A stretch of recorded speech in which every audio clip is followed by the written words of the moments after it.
Occitano et le secret de D'Artagnan. Chapitre 1. Le cours de Maître Oscar. À l'école de Mauvezin, la cloche sonne. Les élèves s'installent dans la salle en bois clair où Maître Oscar, un vieux singe toujours élégant, commence son cours d'histoire. Aujourd'hui, il parle d'un héros gascon, D'Artagnan, le mousquetaire du roi.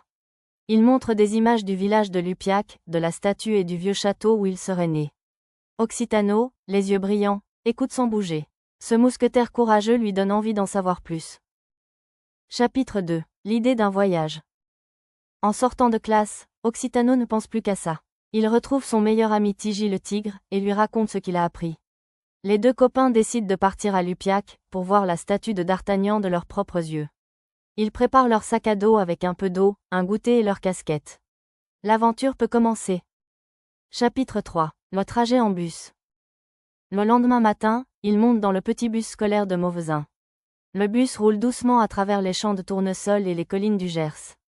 Le chauffeur leur souhaite bonne route avec un grand sourire. À chaque virage, Tigy glisse sur le siège et manque de tomber, ce qui fait éclater de rire Occitano. Le voyage se transforme vite en moment de rigolade. Chapitre 4. La statue du héros. Quand ils descendent à Lupiac, le vent du Gers souffle dans leurs poils. Au centre du village, ils découvrent la statue de bronze de D'Artagnan qui brille au soleil. Tigy prend une photo, et Occitano regarde le visage fier du mousquetaire. C'est à ce moment-là qu'un vieux lion moustachu, vêtu d'un gilet beige, s'approche. C'est Roland, un habitant du village qui connaît par cœur l'histoire de D'Artagnan. Chapitre 5. Le chemin du château. Roland leur propose de leur montrer le vieux château tout proche. Les deux amis acceptent et le suivent par un petit sentier bordé de pierres et de coquelicots. En chemin, Tigy trébuche dans une flaque de boue et éclabousse Occitano de la tête aux pieds. Roland éclate de rire, et même Occitano finit par sourire tout taché. Chapitre 6. Le coffre du mousquetaire.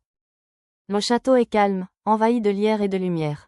Dans la grande salle, sous une vieille couverture, il trouve un coffre en bois sculpté. Roland l'ouvre avec précaution. À l'intérieur, une plume, un gant et une lettre ancienne. Les mots racontent que le vrai courage, c'est d'aider ses amis, même quand on a peur.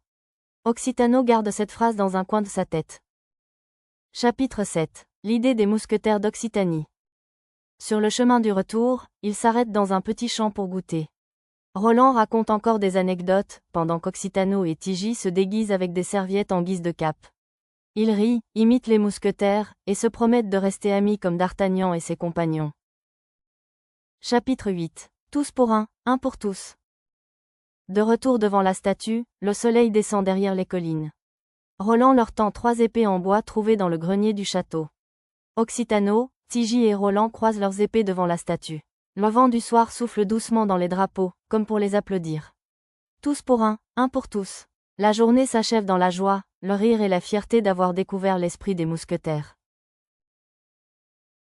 Rendez-vous sur www.assoandco.net.